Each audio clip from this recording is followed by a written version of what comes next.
How old are you? 17. How many siblings do you have? What are their names and ages? This is getting really personal. I have 2 little sisters. Anna's 15, Isabel's 11. All right, how long have you been going to Harper Hall? Since 7th grade. What is your favorite color? Black. And why is it your favorite color? Because it's easy to match to other black things. If you could listen to one song for the rest of your life, what would it be and why? Dang.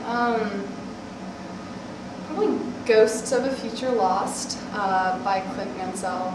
It's from Requiem for a Dream, and it's mellow and soothing and beautiful. What's one activity that you find yourself doing all the time that you really enjoy? It may not be Painting things with nail polish. I paint everything with nail polish. All my chapstick tubes, like everything I own is painted with nail polish. Do you have a favorite brand or color of nail polish? And why do you like it?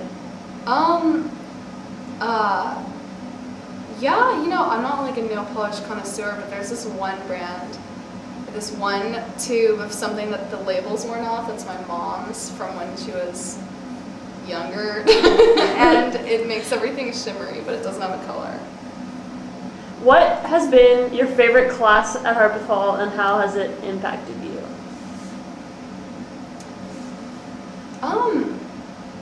Well, I guess it reflects well in the school that there's been probably 10 classes that have changed my life, I would say, and changed me as a person. But I think my sophomore world history class with Dr. Eckerd just changed the way that I thought about learning, and how much he knows and how much he loves learning really sparked my passion for learning. So, What is something you would change about Harpeth Hall?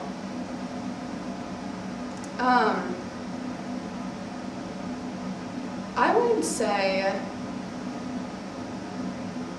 I feel like religion is very taboo, and they don't, like the faculty understandably don't want to offend anybody who goes to Harpeth Hall. They don't want to offend parents, and I think instead of embracing all religions, they're more erasing them and trying to hide everyone, like pretend like nobody is religious, pretend like that's not a major part of a lot of the students' lives. And by not letting, you know, religious leaders come eat lunch on campus with students, I think that's a bit ridiculous, and I would definitely change that. So Maggie, if you could tell your freshman self, you know, one thing, like give yourself advice now, looking back on high school, what would you tell her?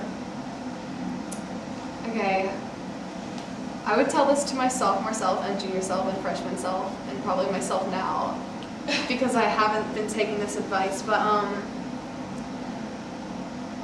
I would say it's that nobody is one-dimensional, and that when you are interacting with people, you really have to take into account their personality type and their current circumstances and their history and where they're coming from, and to not just take things for what's being said or what the person's doing, but really try and understand the reasons and motivation behind the words and actions. And I think it's good. It would be better for me to think like that and to not get so worked up when someone says something mean, and I'm just like, well, that was mean.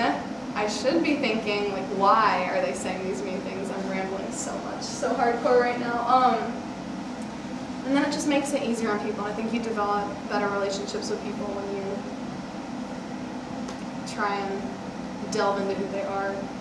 What's something that you've done during your time here that you're really proud of? Okay, I need a second to think about what do I have to be proud of? I'm like the suckiest member of the bowling team, and I just suck in general. I would say that... Do not suck at all. You know, when I cut all my hair off, I was pretty proud of that. That lasted for about a week, and then I was pissed at myself, but I'm proud of that time I ate a wasp. Oh, I'm proud of that too. Yeah, I'm very proud of that. That's it. What's one of your favorite memories from your experiences on the hill? One time, I was just touching these dead cicada shells, and these seniors, I was like a freshman or sophomore, were freaking out. And I sort of just thrust the cicada shell in their direction and like made taunting noises at them, and I totally regretted it afterwards, but now I look back and it was fun. Okay, embarrassing moment. The thing is, I do a lot of embarrassing things. I just don't really get embarrassed about it. And so that's why I probably keep doing the embarrassing things. So when we graduate, what do you think you're going to miss the most about Harpeth Hall?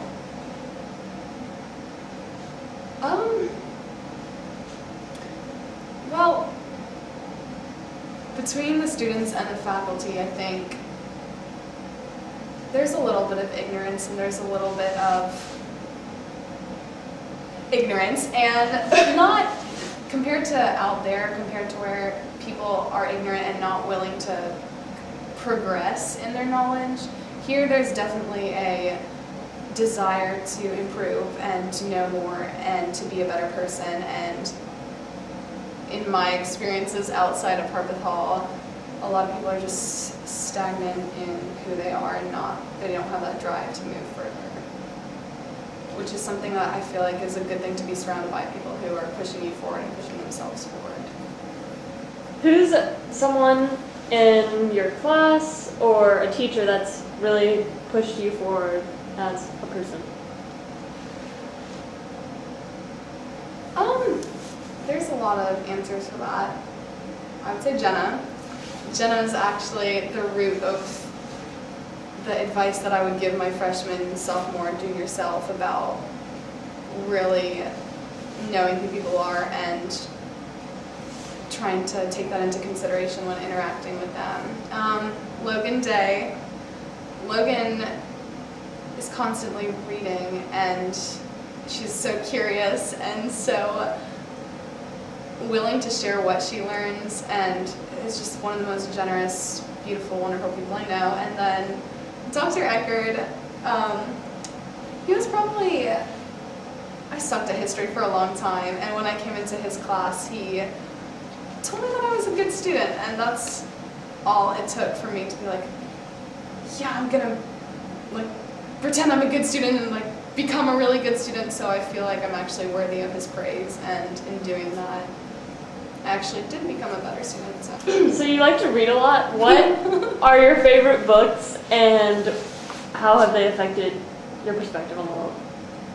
Okay, well, freshman year, I was sitting in Ms. Lemon, formerly Miss Wilson's classroom, and there was a book on her bookshelf that I just wanted to read for some reason, and so I asked her if I could borrow it. I took it home, and it's called White Teeth by this English author who's like 22, Zadie Smith, yeah. And I read it, and I had no idea why I had wanted to read it, and the book, it's hard to explain it.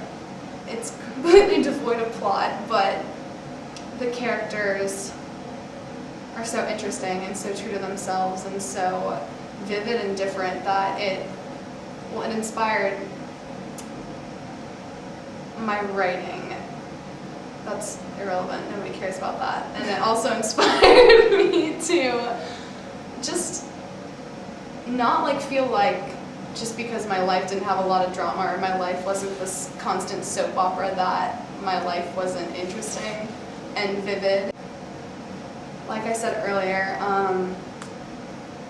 nobody is one-dimensional, and you can learn something from everyone.